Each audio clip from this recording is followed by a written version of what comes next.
ஒரு 2 நாளா நம்ம பயலுக ஒரு மேட்டர் தீயா டிஸ்கஸ் பண்ணிட்டு இருக்காங்கன்னு சொல்றதை விட டீகோட் பண்ணிட்டு இருக்காங்கன்னு தான் சொல்லணும். இந்த சிம்டம்ஸ் எல்லாம் வச்சு பாக்குறப்போ கண்டிப்பா இது அதுவா தான் இருக்கும்.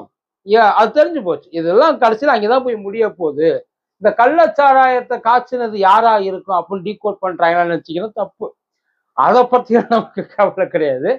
ஜெயம் ரவி இருக்காரு இல்லையா, அந்த ஜெயம் ரவியும் அவர் ஒய்ஃப் ஆர்த்தியும் விவாகரத்து பண்ணுவாங்களா மாட்டாங்களா, அவங்களோட வாழ்க்கையில விரிசல் விழுகுமா விழுகாதா, 2 பேரும் இன்னும் எத்தனை நாளைக்கு ஒண்ணு சேர்ந்து இருப்பாங்க.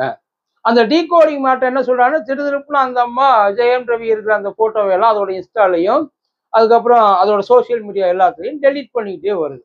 அதாவது அதனால என்ன சொல்றாங்க, இப்ப இதுக்கு முன்னாடி வதந்தியா தான் இருந்தது, இப்போ ஒருவேளை இது உண்மையா இருக்குமோ, அதாவது இந்த விவாகரத்துக்கும் தனுஷுக்கும் ஏதாச்சும் தனி டீலிங் ஓடிக்கிட்டு இருக்குமோ, இதுலயும் உள்ளுக்குள்ள பூந்து விளையாண்டுருப்பாரோ. ஏன்னா இப்ப யாரு விவாகரத்து பண்ணாலும் தப்புன்னு எல்லாரும் அங்கேதான் திரும்பி பாக்குறாங்க.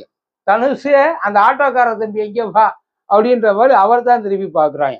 அதுவா இருக்குமோ இதுவா இருக்குமோ இல்ல இவருக்கு வேற எதுவும் தொடர்பா இருக்குமோ.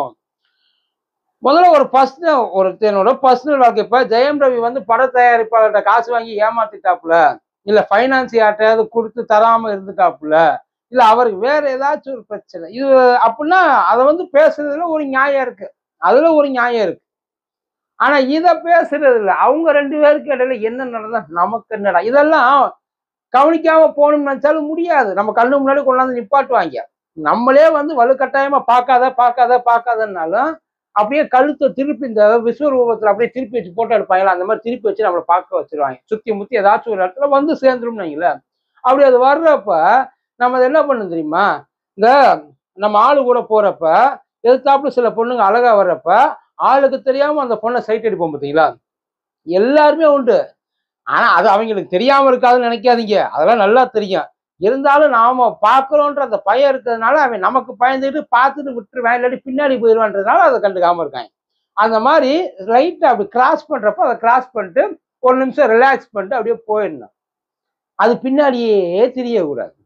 அது எப்படி நடந்தாலும் நமக்கு அவங்க 2 பேர் இல்ல, அவங்க 2 பேர்ல யாருக்காவது இப்ப 2 பேரும் விவாகரத்து ஆயிடுச்சுன்னா இன்னொரு கல்யாணம் பண்ணி வைக்கிறதுக்கு உங்கள எத்தனை பேர் ரெடியா இருக்கீங்க? இல்ல அவங்க குடும்பங்கள்ல குழந்தை, ஏன்னா 2 பிள்ளைய இருக்கு, அந்த பிள்ளை அனாதை ஆயிட போறோ, அந்த பிள்ளை அப்பா அம்மா இல்லாம தவிச்சு பாவம் வாழ்க்கையில வழி தவறி போயிட போதோ அப்படிலாம் ஏதாவது ஃபீல் பண்றீங்களா என்ன?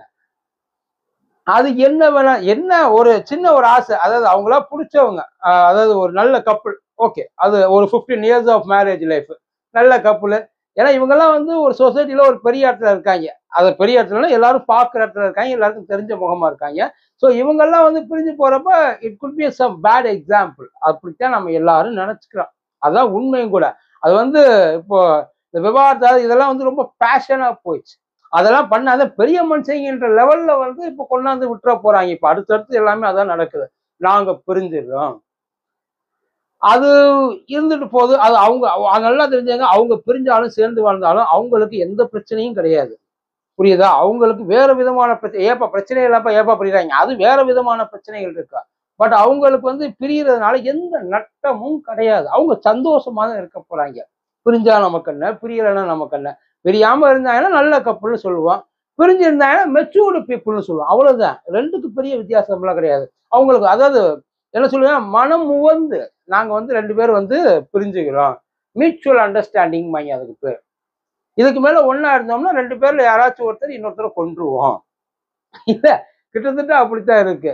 இதுல வேற இடையில மாமியார் கூட பிரச்சனை, ஜெயம் ரவி சம்பளாதிய பாவங்கள் என்னென்னமோ ஆளாளுக்கு எவ்வளவு பேச முடியுமோ அவ்வளவு பேசுற ஐயர் வகையில யார் என்ன வேணாலும் பேசிட்டு போல. இந்த மாதிரி விஷயத்துக்குள்ள நாம மோர் ஓவர், அதாவது ஒருத்தவங்களோட பர்சனல் விஷயம், அது பர்சனலா இருக்கிற வரைக்கும் எந்த பிரச்சனையும் இல்லை. அந்த பர்சனல் நம்மளை எந்த விதத்திலேயாவது பாதிக்குது, சொசைட்டி எந்த விதத்திலேயாவது பாதிக்குது.